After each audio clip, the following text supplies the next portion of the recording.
Bonjour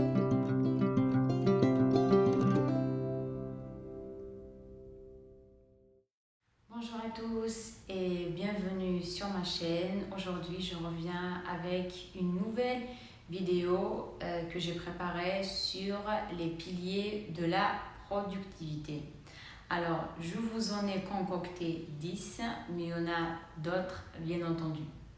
Le premier pilier de la productivité est le sommeil. Alors, je ne vous apprends rien. Vous savez tous que après une bonne nuit, après 8 heures, 7 heures, voire 6 heures de sommeil pour certains, on est très en forme pour faire un bon travail, pour rester concentré et productif.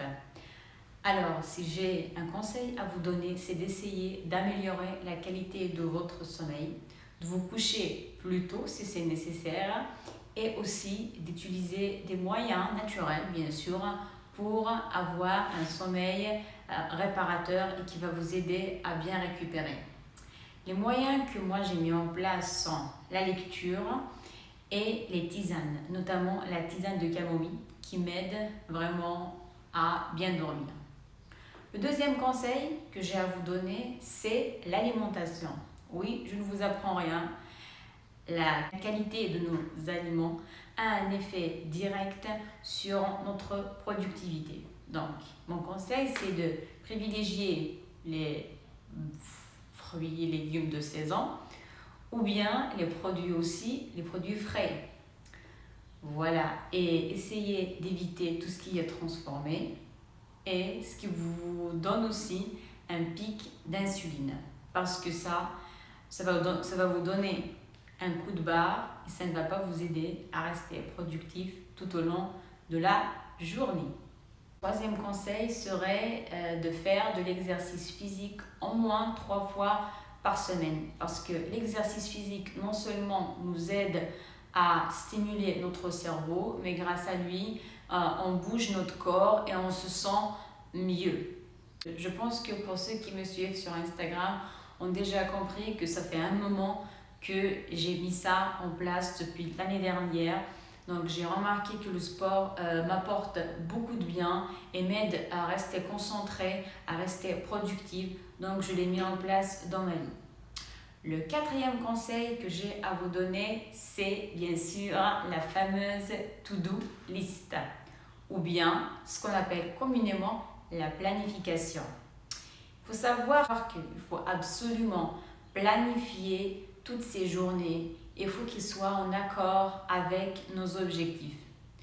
On est toujours au mois de janvier, mais après-demain, on sera le 1er février.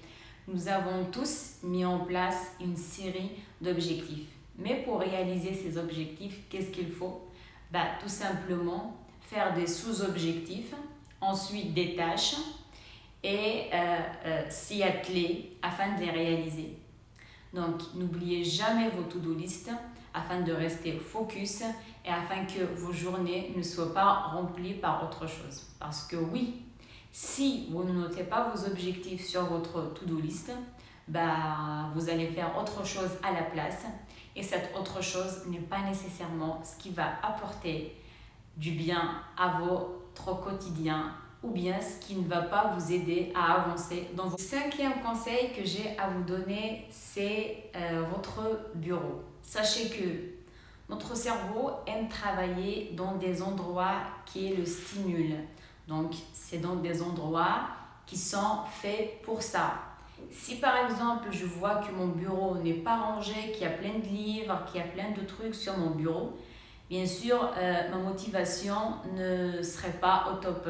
Je ne serais pas vraiment enthousiaste, motivée pour travailler. C'est tout le contraire qui va se produire. Donc, ce qu'il faut faire, c'est de bien ranger son bureau. C'est de mettre, si c'est possible, une citation qui va vous encourager à aller de l'avant, qui va vous dire « oui, vous êtes capable de faire cette chose-là que vous êtes en train de préparer ». Donc, le rangement du bureau est très important. En anglais, on dit « best workspace ».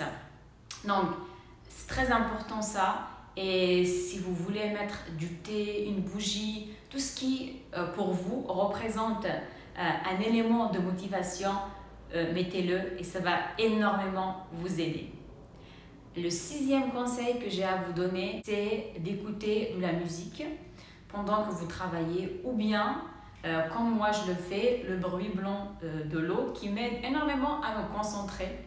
La musique ne m'aide pas, mais le bruit blanc de l'eau, parce que c'est un bruit qui se répète à chaque fois, c'est le même. Et du coup, je reste très concentrée quand je l'écoute. Vous pouvez le trouver sur YouTube, sur Spotify ou sur Deezer aussi, je pense qu'il est disponible. Ou bien tout simplement votre playlist favorite. Le 7e conseil que j'ai à vous donner est le suivant, les pensées positives.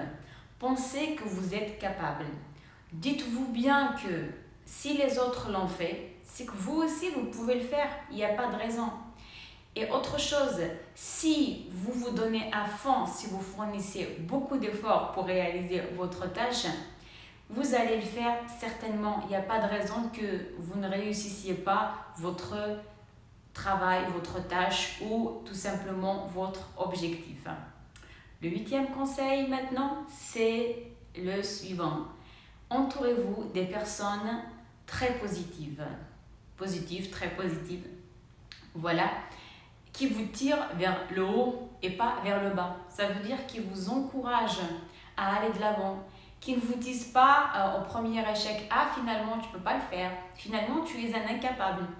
Oui, mais ce n'est pas la première fois que tu vas réussir ce que tu entreprends. Il faut vraiment, toutes les personnes qui maintenant, on les voit, ont réussi de grandes choses dans leur vie, ils ont commencé petits.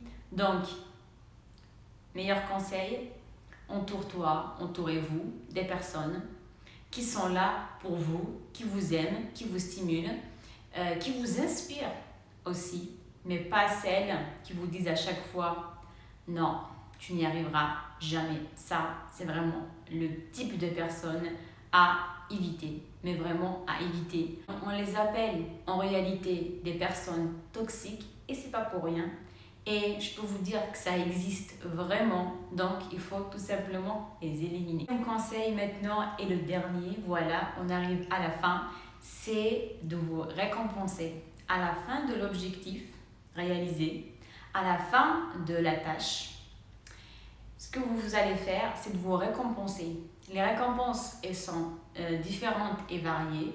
Vous pouvez les faire de différentes façons. Par exemple, sortir, prendre un verre avec un ami ou une amie. Enfin, en ce moment, on ne peut pas le faire à cause du confinement, mais c'est quelque chose qui se fait. Ou bien appeler un proche par téléphone, s'accorder des moments de détente, un moment de méditation, regarder un épisode de film sur Netflix, etc., etc. En ce qui me concerne, j'aime bien faire des pauses café. Je suis une amatrice de café. Ou bien une pause thé parce que ça me fait beaucoup de bien. Voilà, à vous de voir ce qui vous aide. Mais la récompense est nécessaire parce que notre cerveau, il va enregistrer qu'après l'effort, il y a eu le réconfort et donc il va vous aider la prochaine fois à vous motiver. Voilà ce que j'appelle moi les 10 piliers de la productivité. Comme je vous l'ai dit, il y en a certainement d'autres, mais on se contente de ça pour le moment. Au revoir et à la semaine prochaine pour une nouvelle vidéo.